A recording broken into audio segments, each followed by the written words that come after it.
सभी फ्रेंड्स का ज्ञान सागर यूट्यूब चैनल पर बहुत बहुत स्वागत है।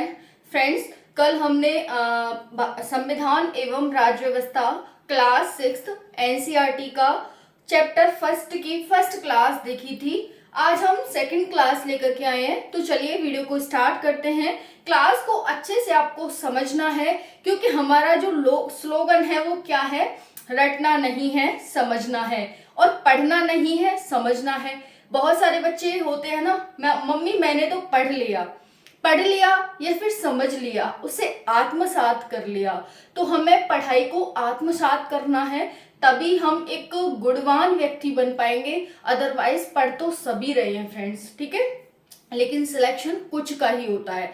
तो हमें क्या करना है? आत्मसात करना है। तो क्लास 6 से लेकर 12th वाले बच्चों के लिए मोस्ट इंपॉर्टेंट क्लास है, एंड कंपटीशन की तैयारी करने वाले बच्चों के लिए भी मोस्ट इंपॉर्टेंट क्लास हो जाती है। तो चलिए स्टार्ट करते हैं। ये कल मैंने बहुत बड़ा लेक्चर दे दिया था ऑलरेडी कि क्यों पढ़नी चाहिए। 6 से 12th क्लास के बच्चों के लिए तो इम्पोर्टेंट है ही।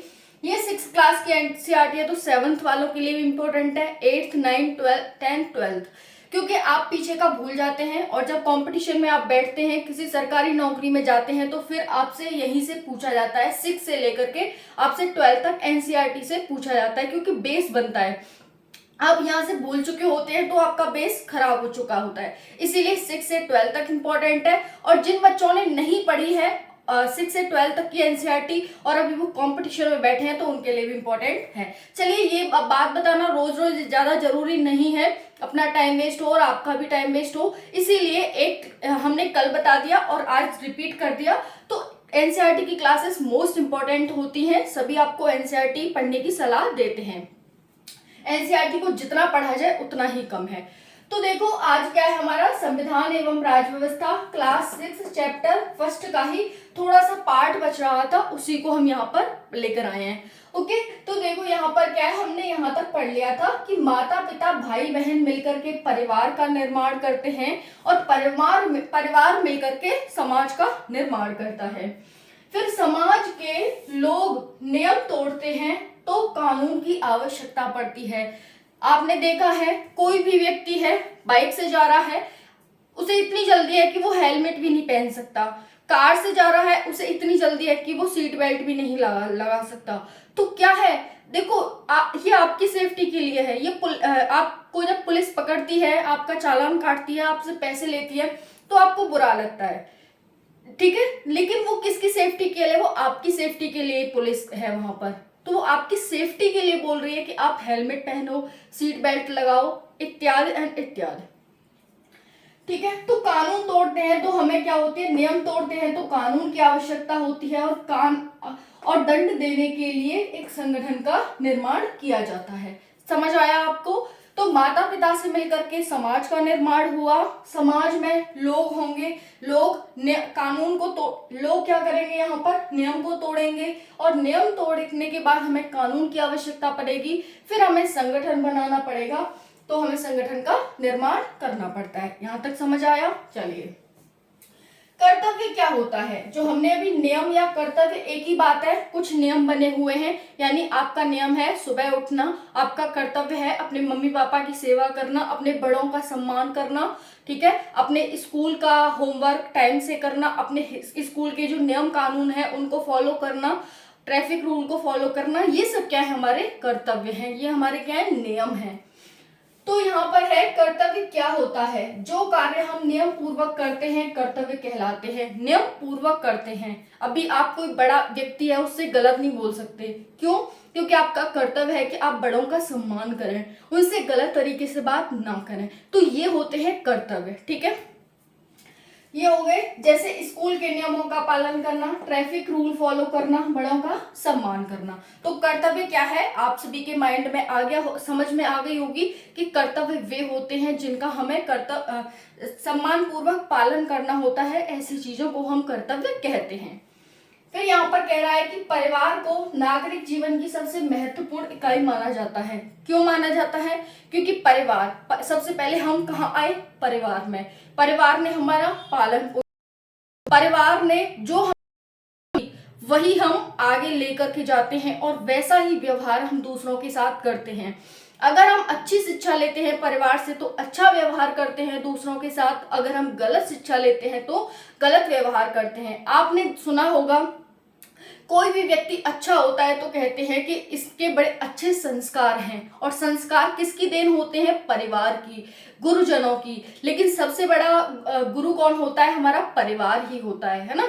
और कोई गलत बोलता है, कोई गलत आचरण करता है तो आप कहते हैं संस्कार लेस है, ये तो कैरेक्टर लेस है ना। तो ये होता है। तो यहाँ पर क्या कह रहा है कि परिवार को नागरिक जीवन की सबसे महत्वपूर्ण इकाई माना जाता है। कल हमने नागरिक जीवन पढ़ा था, तो नागरिक जीवन की सबसे महत्वपूर्ण इकाई परिवार होती है।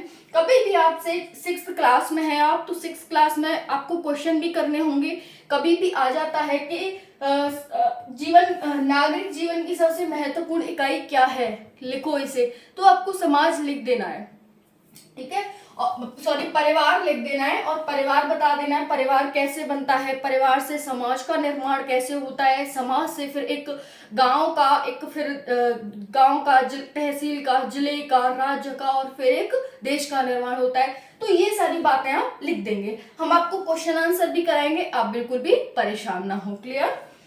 चलिए, गांव हो या शहर, वहां अनेकों परिवार रहते हैं, चाहे गांव हो चाहे शहर हो। बिना परिवार के तो ना गांव हो सकते ना शहर हो सकते। तो अनेकों समस्याएं उत्पन्न होंगी, जहां परिवार होंगे वहां पर अनेकों समस्याएं उत्पन्न होंगी, ठीक है। तो जैसे सड़क बनाने की समस्या, लोगों को आने जाने के लिए सड़क चाहिए, ठीक है, उसे मरम्मत कराने की समस्या, टूट जाती है सड़क तब भी हमें समस्या होती है कि भाई खड्डे हो रहे हैं, ये हो रहा है, वो हो रहा है। बिजली की समस्या, हम जहाँ रहते हैं वहां हमें बिजली भी चाहिए, बिना बिजली के भी कुछ नहीं होने वाला, ठीक है। पानी की भी समस्या होती है, अगर हमें एक दिन आरओ का पानी पीते हैं, उन्हें आरओ का पानी ना मिले 1 घंटे के लिए भी तो परेशान हो जाते हैं, जैसे कि उनके प्राण निकल गए हों, है ना। सबकी बात, मैं अपनी ही बात कह रही हूँ, ऐसा होता है हम सबके साथ। तो यहाँ पर क्या है कि जहां पर लोग रहते हैं वहां पर समस्याएं उत्पन्न होती हैं, और समस्याएं कौन कौन सी हो सकती हैं? ये सारी हमारी मेन समस्याएं होती हैं, रोटी कपड़ा और मकान के साथ साथ सड़क की समस्या, क्योंकि आएंगे जाएंगे, उसकी मरम्मत की, बिजली पानी चाहिए ही चाहिए।